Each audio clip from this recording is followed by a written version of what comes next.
Welcome to part one of MetaboAnalyst. So this is where we'll be talking about how to use a particular software package, a web server actually called MetaboAnalyst, to analyze metabolomic data. And this is sort of a lead-on or picking up from where we left off with the analysis of statistics. So we're going to have version one, part one of MetaboAnalyst, and then part two, and then closing off on sort of a projection of the future of metabolomics. So as I said, MetaboAnalyst is a web server that was developed at the University of Alberta starting in about 2008. Web address is given at the top there.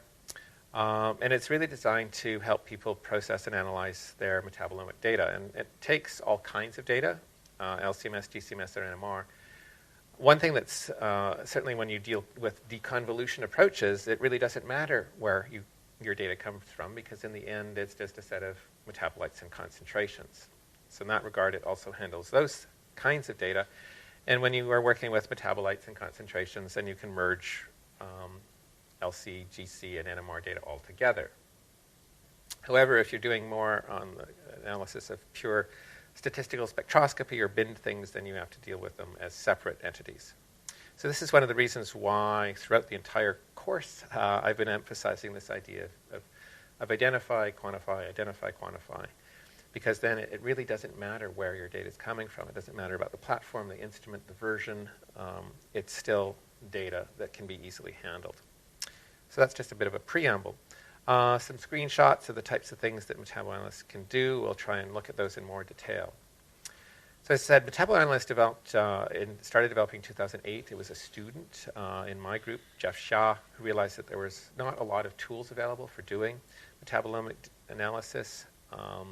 Some of those tools were quite expensive. And so he just started using a programming language that at that time was relatively new, R, and then another development relating to both Java and JavaScript, which allowed more interactive visualization. So the first version was released in 2009, and it did a lot of univariate and multivariate data analysis, t-tests and ANOVA, PCA, PLS-DA. In 2012, version 2 was released, and that went further down the line beyond just simply the statistical analysis to do things like metabolite set enrichment analysis, pathway analysis, and other things. 2015, there had been substantial updates and improvements to web technologies and improvements to a number of the algorithms. And so that was done, and that improved both the performance, but also added tools like biomarker analysis and power analysis and integrated omics analysis of gene or protein expression data. Right now, MetaboAnalyst averages, I think, something like 100,000 users a month. It's had to be expanded multiple times. It has mirror sites in several places around the world. It's been deposited and used locally in a few places. And as far as we can tell, about a third of all papers in the field of metabolomics use MetaboAnalyst. So I'm going to talk about MetaboAnalyst in terms of first an overview to look at sort of the different components. And we'll go through most of these sort of in a stepwise. We won't cover every one.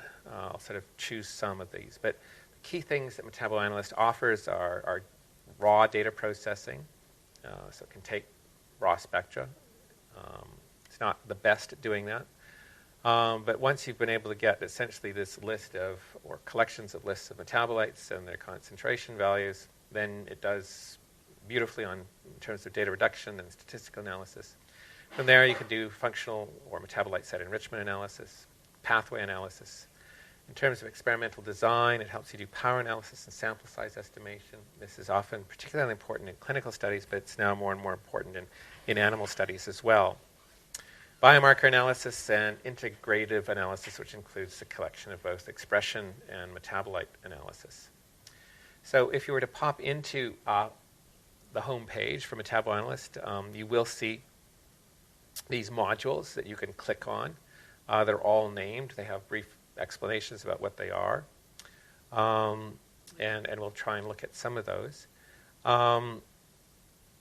And there's some essentially 4 general steps that are highlighted. So there's some data pre-processing. So you're cleaning up your data. Typically, there's often typos or formatting issues that need to be done. Then there's this data scaling and normalization, which is done to help make variables comparable, make things look Gaussian in their distributions. Then there's the data analysis, which is the multivariate statistics, and then there's the data interpretation, which uses the pathway analysis tools. So that's one way of looking at it. Another way of looking at MetaboAnalyst is looking at the inputs that you can have. So there are some blue boxes at the very top. You can have lists of metabolite concentrations, which, as I say, is generally the preferred way to work in metabolomics. If you can get absolute or relative concentrations, put those into tables, doesn't matter whether it's from NMR or mass spec, GCMS, all of those are then merged. You can integrate many platforms that way. If you're platform specific, you can take bins and peak tables. You can take MS and NMR peak lists. And you can also take raw spectra from GC and LCMS. Regardless of what's done and what's entered, there are different tools. So there are tools for peak detection and peak alignment, and there are tools for integrity checking and name mapping, depending on what's put in. There's a bit of data filtering to clean things up, and then there's that scaling, transformation, and normalization that we talked about before. Once the stuff in red is done, then you can move into the different modules for further statistical analysis, time series analysis, biomarker analysis, power analysis, pathway and enrichment analysis, and so on. So we'll sort of take you through some simulated runs. And when I've taught this in the past, we actually would have people with their laptops unfolded, sort of doing this at the same time, where we'd have people set up in a lab where they would do this after seeing this sort of quick demo. We won't have time, obviously, for people to do demos, but certainly, hopefully, with the slides available to you, you can try this yourself. And as well, with this particular lecture series, we've also attached a tutorial, about 100 pages, I think all of you can download, and that's a step-by-step guide to going through MetaboAnalyst and using real data and seeing and describing the results that you're measuring. So if you go to the website, type in the MetaboAnalyst on Google or any site, you will see this home page. The toughest part of using MetaboAnalyst is actually figuring out how to start it. There's a tiny little text thing which says, click here to start. And I've been trying to get Jeff for a couple of years to actually change the font size and make this a little more obvious, but I can't. Anyways, at least if you can find that, the rest is a lot easier. There's lots of descriptions in terms of what are the latest updates and what's going on. There's lots of requests because there's tens of thousands of people that use it. So if you're wanting to give it a try, typically what you want to do is click on either some of the example dataset files, or you can also just go into the data formats, because at least this tells you about the types of data that it's expecting. So some data you can download, just it's freely available. Stuff has already been published. Some are zipped files, some are already in sort of an Excel format. You can click on sort of the FAQ, frequently asked questions, components, or descriptions, so you can find out exactly how the data should be formatted in detail. Many people learn from just clicking on the examples. It's relatively intuitive. Most people will, almost without reading, actually have their data in a proper or near proper format. So the data sets to give things a try or to work through are available through either the data formats page, or they're also available further down on some of the other links. So in terms of the first steps with general data processing, you'll try and convert if you have raw data into essentially a table that's suitable for statistical analysis. So to say that in targeted metabolomics, deconvolution, NMR-based metabolomics, you're going to end up with concentration tables. If you're using GCMS, LCMS as part of including your NMR-based one, then again, you can merge all of this data because it's listed in concentration tables. If you're using different platforms and are wanting to use statistical spectroscopy, then you have to upload different peak lists for each of the different platforms and different processes, and it's unlikely you'll ever be able to merge your data. Now, again, if you choose to work with peak lists, or choose to work with spectral bins, or you choose to work with raw spectra, you can do that. I still strongly discourage that. So if you've got your concentration tables, as I say, you can click on first phase, which is statistical analysis, which says, okay, you've now click Start. If you've started, this is what pops up on your screen. You can choose any of the buttons, but always go to the upper left, which is the way you typically would move anyways in terms of reading. And at that point, it will pop up a button or a window saying, please upload your data. And as I say, you can either select a local file that you have on your desktop, or you can go to its list of its test data, which is further down the screen. And there are different types of test data. Some are the concentration tables, some are in peak bins and spectral lists for NMR. Others are MS peak intensities, MS peak tests, LCMS spectra, or GCMS spectra. These are formats that are loaded. When you're working over the web, if you're uploading 100, 500 megabyte LCMS spectra, things aren't going to work very well. So there's a limit in what you can do. If you need to do very large data processing, it's sometimes better to actually just install MetaboAnalyst locally, and there are local versions. I think Metabolomics Australia has local versions. There's directions and instructions how to install it, and Jeff is very good about explaining how to install your own version of MetaboAnalyst. But for most cases, 99% of the cases we've seen, people are able to use this web server quite easily. So in this case, what we're doing is we're choosing some example data. And this particular example was a set of studies, or a study where we were looking at dairy cattle, and we fed them different proportions of barley or cereal grains. So in North America, most cows are not grass-fed. We have long winters, and there's only a limited time where they can get grass. So many of them are fed cereal grains or supplemented, and there's a mix of both grain and grass or hay that's provided. What we looked at was a rumen. So this means having essentially a small hole cut into the side of the animal, and where we can probe or extract rumen at will. It doesn't hurt the cow, and it's commonly done in many studies with cattle. So the idea was that we were wanting to look at how grain affects the health of cows. And it's known that, in fact, too much grain can cause a lot of serious problems with dairy cattle and a number of diseases. It wasn't clear why that grain would cause those effects. And this is why we decided to undertake this particular metabolomic test.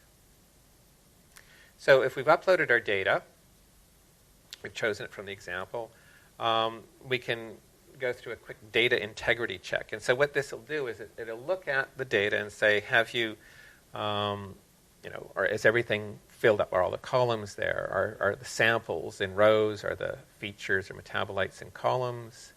Are things in a comma-separated file? That's called a CSV file, which is common for Excel. It'll identify how many groups, and if you've mistyped things, it might say there are 21 groups, and you said, I thought there were only 4, so at least you can go back and say, maybe I actually entered too many columns or something like that. It'll identify whether the data values are all numeric. Sometimes people actually put in words instead of numbers accidentally. Sometimes it'll look to see if there are any missing values, and there can be, and so it will make some assertions about how that small value or missing value should be addressed. Typically, by default, it's replaced by a certain small value that's half the value of the lowest number that could be seen for that particular feature. But you can also use missing value imputation and other things. If everything looks okay on this stage, this is really just a sanity check. You can press skip.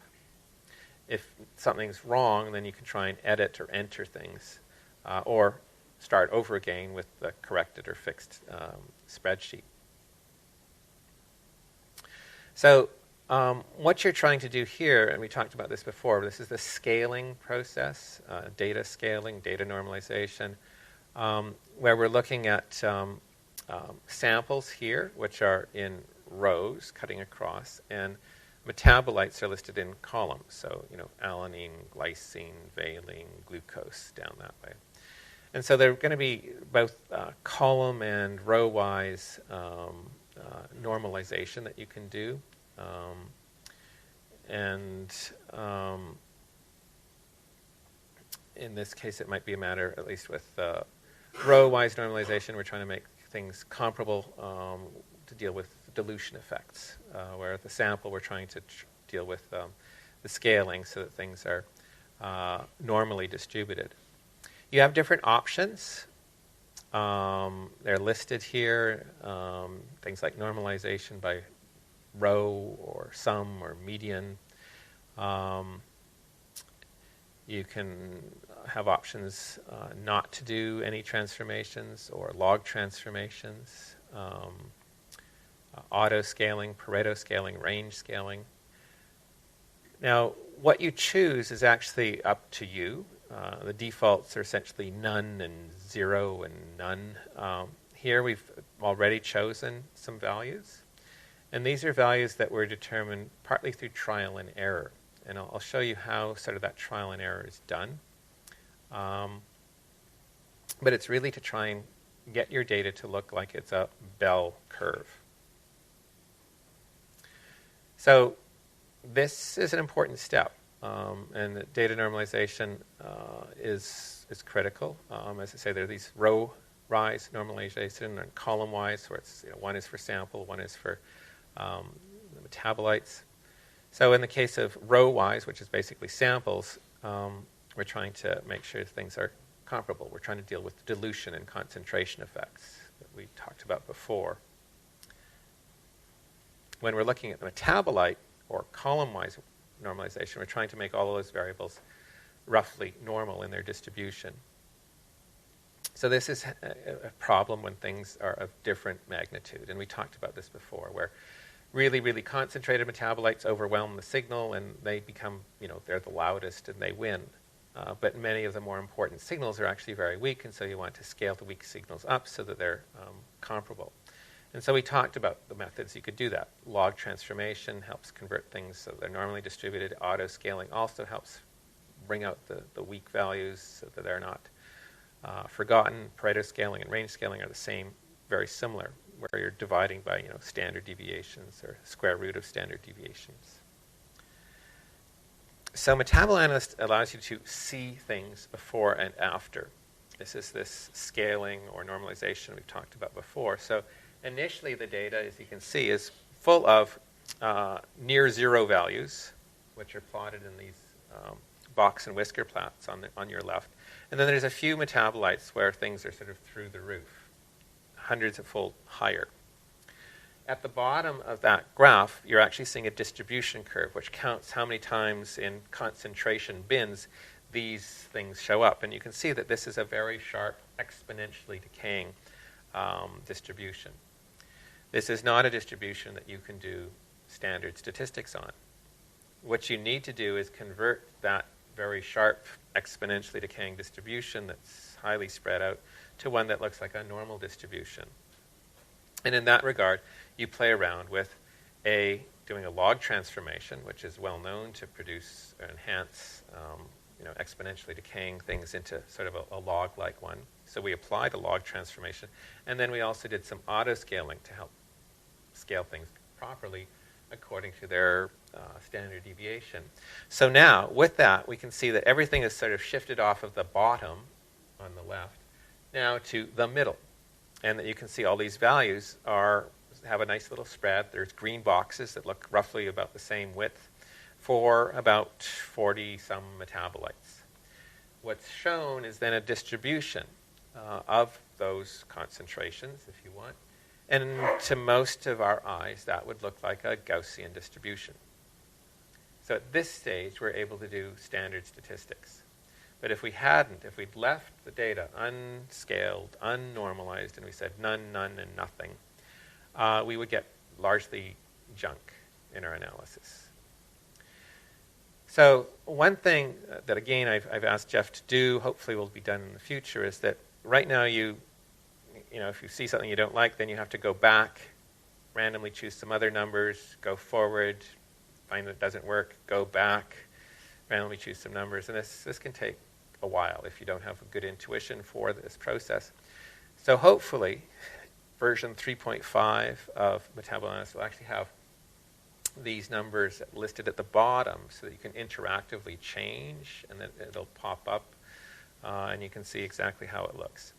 But this is one of the most important steps in MetaboAnalyst, in any kind of data analysis. It requires human interactivity. It's not something you can code, because basically computers can't tell when you've got something that looks like a bell curve. Now, there are other solutions to this. You could have used range scaling. We could have used a different transformation, a polynomial transformation. We could have used a bunch of things. And we would have got something that looked also slightly Gaussian. And that also is legitimate. Now, obviously, if you used a different normalization approach, you'll get a slightly different answer, although not profoundly different. All we're trying to do is to generate normal Gaussian-looking data so that we can do standard univariate and multivariate statistics. So as I say, you can't know a priori what's the best normalization. It does allow this interactive exploration, but in a rather inconvenient way. So that's hopefully going to be changed soon. Anyways, after this, we can say that this is now normalized. We're ready to go forward. Sometimes it's helpful to look at your data a little bit more. Yes, everything looks normalized, but there may be some thing on your box whisker plot where the whisker goes way off. And if that whisker in the box whisker plot is going way off, it might be dealing with an outlier. So outlier detection is something ideally you want to do before diving into MetaboAnalyst. And this is again where it's important to become acquainted with your data, to look at it for a while, think about it, sleep on it for a day or two. But if you haven't done that, then this is one of the things that MetaboAnalyst is designed to do, to help use visual cues to identify outliers that you may have mistyped, may have mismeasured. And in some cases, obviously, with an outlier, you want to rationalize why it's an outlier. There's also a QC component that allows you to deal with untargeted data, which is the spectral bins and peak lists that you get from statistical spectroscopy. And this is a sort of a noise reduction process to get rid of the grass from your spectrum. But we're going to focus really with the outliers because we're dealing with quantitative data here. So if you were to do a principal component analysis with these things, you might see something on the left. In this case, you see everything's clustered in the green, everything's clustered in the red, and then there's this one thing that's way out there. Another way of finding an outlier is doing a heat map, and you can see roughly everything has sort of a lightish gray, blue, lightish orange color, and then you see something that's just dark red all the way across. So this one clearly is an outlier. Now, you can go back to the data and you can start to figure out what's wrong. Did I put an extra 0 here, or is my decimal place in the wrong way? Maybe it is, maybe it isn't. If you can't really figure out or rationalize why the outlier is there, in reality, the best thing would be to do is just delete it. There's a case where if you can't, if you're seeing something of that magnitude, there's clearly something went wrong. Could have been in the instrument, and you can't trace it. Could have been in the system, can't trace it. But by keeping an outlier around like that, it's going to mess everything up. So there is outlier removal, data editing. There is also data filtering, so to deal with noise reduction. And as I said, this is more often used with samples where you're just working with peaks or bins. And you can navigate through the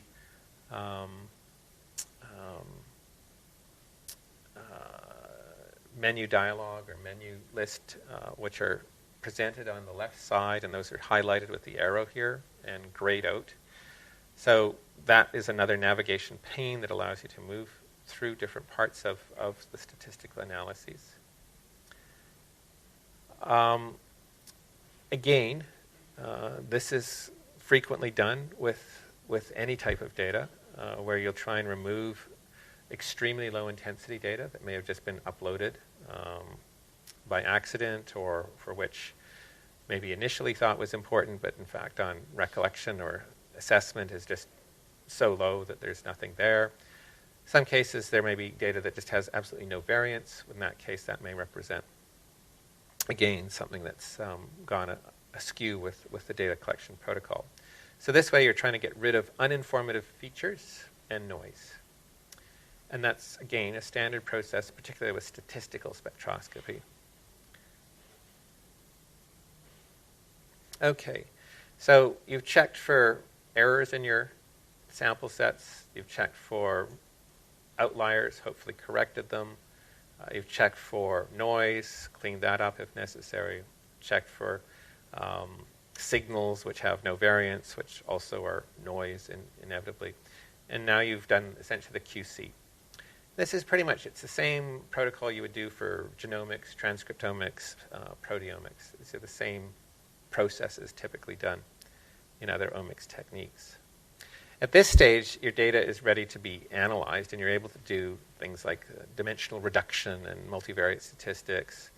And at this stage, you're also going to be trying to identify your important features, your important compounds.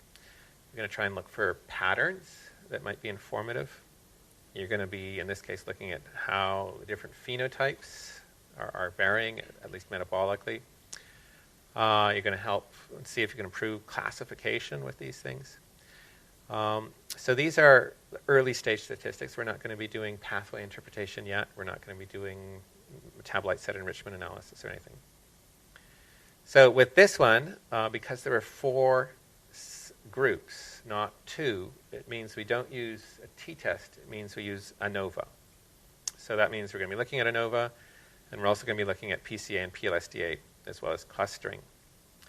So at this stage, we can move to the next module, which is essentially choosing the statistical analysis pathways to explore. So there's about a dozen that are offered, and they're grouped into univariate analysis, multivariate analysis, significant feature ID, clustering, and classification. So since we know that we're working with 4 samples, the first thing we'll do is we'll try ANOVA. So 4 populations, 0%, 15%, 30%, and 45%.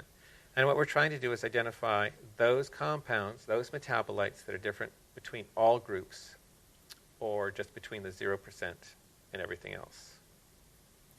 So if we click the ANOVA analysis, we're going to get this plot here. So this is a plot listing compounds numbered. I mean, you could get the names listed. So that's from compound 0 or compound 1 all the way up to compound 45. And the log p value. So the significance, or I guess it's a negative of the log p. So if we've got something like a value of, our p value of 10 to the minus 7 or 10 to the minus 8, that's pretty significant. And some of those are marked at things with 7 or 8. So it's those values marked in red that are sort of past this significance threshold. And so what we can do is we can click on these dots, which are interactively linked to a little thumbnail graph, which is at the top. So this is, I think this is phenylpropionic acid. I can't remember, but it's some propionic acid derivative that is found there. We call that 3pp. This is quite different. This is different between the 0% and all others in a significant way. And that's what the ANOVA test is telling us. We can click on the little graph icon, which was back here, to view this in a table. And this is the table that you're viewing. So this is a little easier to see.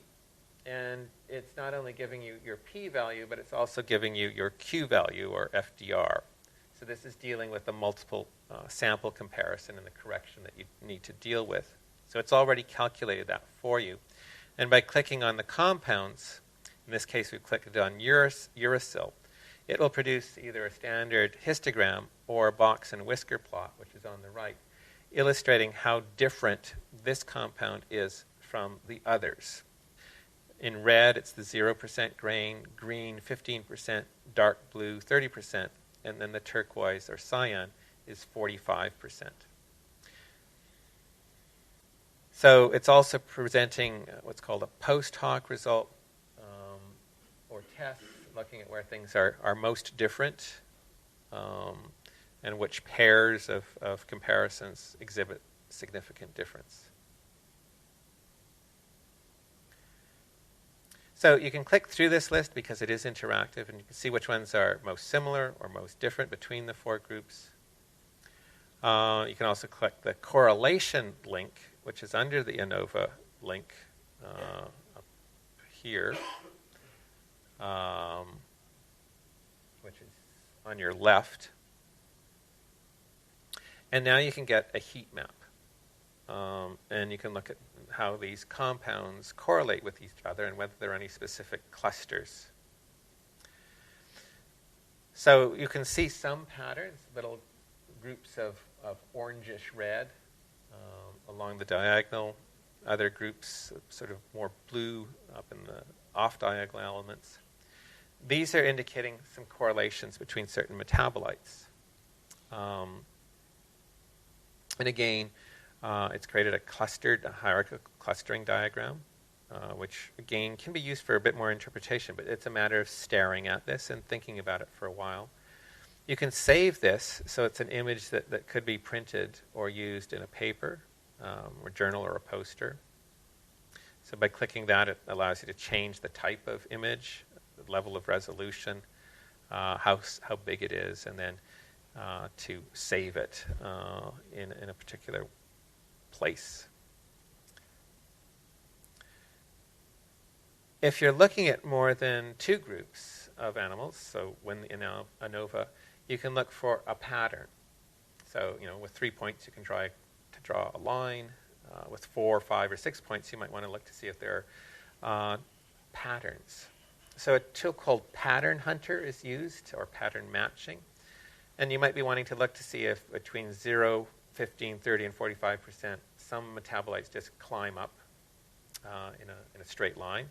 Some might shoot up to the top and then drop later. Others might have the exact opposite trend. So what you're trying to do is look at literally, there are dozens of samples, hundreds of, or 45 metabolites. It's not obvious. This is something that allows you to pick out those trends. And so with the pattern matching or pattern hunter, you can actually type in the pattern you want to look for. So it's using a pattern, in this case, of 1, 2, 3, 4. So it's looking to see if things climb up in a line, in a correlated fashion. So this is the pattern that we type in. We could have gone 4, 1, 1, 4, or something like that to see if there was something that was high, then low. So in this case, we just want to see which ones are going up. And it will also identify which ones are going down. So this is what it's done, is it's looked for among all of the metabolite sets for all of the different conditions where there's a strong correlation to that pattern. So it has one that has a correlation of about 0.8 to that pattern, and that's endotoxin or lipopolysaccharide. One that follows not far behind it is glucose and alanine and methylamine. Going in the opposite direction, So it's negatively correlated with the percent of grain being added is this 3-phenylpropionic acid, also at about minus 0.7 or minus 0.8. And then there's, I think, isobutyrate and aspartate that also seem to be going in the opposite direction. So this is a presentation that then identifies all of those things that in all of these samples where there's a trend. So some cases that might be something you were expecting, something that will help you with your later interpretation. So this is, again, ANOVA, and we were looking at sort of trends. We were looking at sort of clusters. We were identifying some important compounds. We identified endotoxin and phenylpropionic acid and glucose and aspartate. Let's see what PCA analysis tells us. So ANOVA is sort of like, as I say, the equivalent of doing t-tests. We've looked at the false discovery rate and sort of corrected, so we're happy with these things. In principle, what PCA should tell us is that pretty much the same compounds are also important, but it'll tell us perhaps in a different way and perhaps a little more robustly. So what we'll try first of all is, as I said in the statistics module that I presented last time, was that the first thing to do in a multivariate statistical analysis is to try PCA. Don't jump immediately to PLS-DA. And what we're going to look at first is the scores plot, and then we're going to look at the loadings plot. And you should always look at both. And generally, you want to try and plot first the two most significant principal components. It's a two-dimensional plot. Then you can look at three, and it's possible to play around and look at other PCA components to see what might be driving separation. So if we're looking at the scores plot, remember we're looking at 4 samples. These are what have been identified from the PCA analysis. Now what it's done is it's taken the labels, if you want, and created ellipsoids around those groups. And you can see that at least there's a clear separation probably between the red and the cyan, and a modest separation between the green and the cyan. But you can also see that there's some overlap with particularly the dark blue. Anyways, the hints are there from the PCA that there are separations that are evident here. And we can see that the direction of separation is sort of along a diagonal. So upper right corner, lower left corner. So if we now switch from our scores plot to the loadings plot, we will see the compounds that are driving that separation from the upper right to the lower left along the diagonal. So in that case, we're going to look at compounds in the upper right and lower left. And we can click on these compounds. And if we click on one of them, which is one that's arrow in the arrow, we see that what's driving it is 3-phenylpropionic acid, which is the same one that we saw driving, at least from the false discovery rate in the ANOVA analysis, also driving those separations. And we could click down at the bottom and we'll see maybe endotoxin and glucose. So not unexpected. We can put into a 3D scores plot, which now plots a percent, well, PC1, PC2, PC3. And in the case that the PC1 from this, you can see it accounts for 17% of the variation. PC2 accounts for 14% of the variation. I can't make it out what PC3 is. But this one is reasonably balanced. It's not unusual sometimes to see PC plots where 80% is in PC1 and 10% is in PC2. This score plot, this 3D score plot, is something that's interactive. You can rotate it, zoom it. You can see at the top there are different panels or buttons that allow you to go back. So we've looked at the scores plot. We can go back and click on the 2D scores plot. We can look at the loadings plot. We can change around just by clicking on those navigation tabs at the top. Okay, so we're reasonably convinced there's a separation. The PCA has told us so much. Now we want to try the PLS-DA and see if we can extend that separation further. So again, clicking on this table, you can see that there's a link to PLS-DA. And as I said, with PLS-DA, it's essentially a tool for rotating the PCA axes to maximize your separation. It's now using the labeled information that there's 0, 15, 30, and 45 And just like PCA, there is a scores plot. But we're also going to look at a few other things. We're going to look at the Q squared, the R squared values, VIP scores, to identify the things that are driving that separation. So we click, we wait for a few seconds, and this is what we see. So unlike the PCA plot, where there are things that were somewhat overlapped, we now have 4 ellipsoids that are clearly separated. So this is what PLS-DA is doing. It's enhancing the separation. So the question is this bogus? Is this real?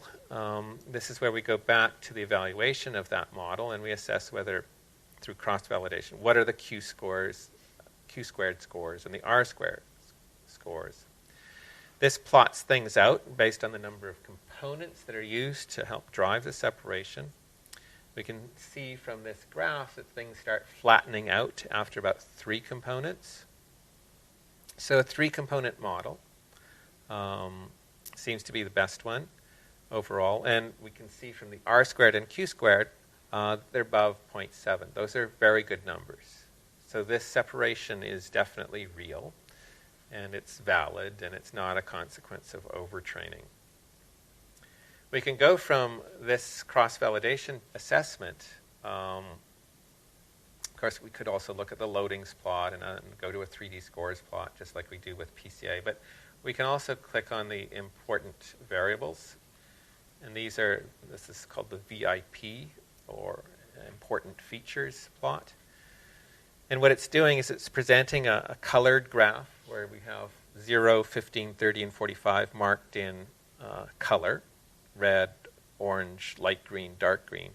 And at the bottom, although the scale's been removed, is the scores for these VIP. And that we see, as before, from our ANOVA test, that 3-phenylpropionic acid, endotoxin, glucose, I can't quite make out, is it alanine, are among the most important ones. So we're reiterating what we found with ANOVA.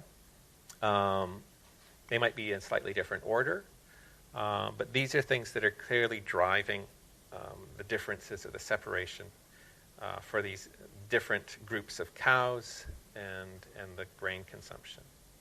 Now, I don't like R squared, Q squared that much, so you can also do a permutation test with that same thing to again assess, was our PLS-DA just a happenstance or chance? And this is where it does this relabeling of all of those samples, recalculation of all the PLS-DA components, assesses the significance of those. Takes a while. You can choose up to 1,000 permutations. I can't remember. Is this one 500? And you see a plot. And what you see is most of the relabeling scores and permutations are clustered way off on the left.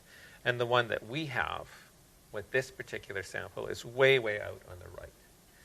And based on the difference, you can say that it is highly significant to a p-value of 0.001. So this is, again, confirmation that these separations are real. We haven't overtrained. So you can see where PCA showed a trend, but PLS-DA confirmed it, and then by doing the more extensive analysis through R squared, Q squared, or permutation testing, it's quite obvious. We can also identify the key metabolites, and these confirm what we initially found through ANOVA. So we've done univariate statistics. We've done some multivariate statistics.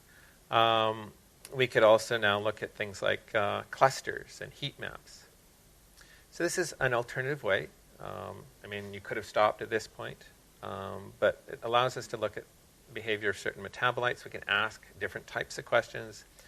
Which compounds have a low concentration in the group 0 to 15, but increase in group 35 and 45, which is the only one that's significantly increased in group 45. These may be things that are important to you or have been asked by your colleagues or supervisors. So again, clicking on these navigation panes, you can click around and decide how you want to generate your heat map, how the clustering is going to be done, how the ordering is going to be done. These are different options. This is an example of a heat map. It's a red, green, black heat map. It's maybe not ideal, especially for people who are red, green colorblind. But what it's plotting is the first, 0, 15, 30, 45 in different colors at the top, and how the different metabolites down the sides are clustering or changing. And what, in fact, seems to be largely driving or separating these metabolites. And because you can see how these change with certainly individual cows, you can potentially identify some trends. I can't see an obvious trend in here, partly because it's so dark, at least in terms of the color map. But other people who dealt with this data were able to detect some interesting trends, which they wrote up in the paper. So at this stage, we've largely completed the multivariate statistics. We've done some clustering, we've done some PLS-DA, we've done some PCA, we've done some ANOVA. We've identified many of the key driving metabolites. We were able to differentiate the groups. We were able to show that there is a metabolic basis to some of the challenges of grain feeding and the responses that dairy cows have, and how most of the responses seem to be localized to the rumen.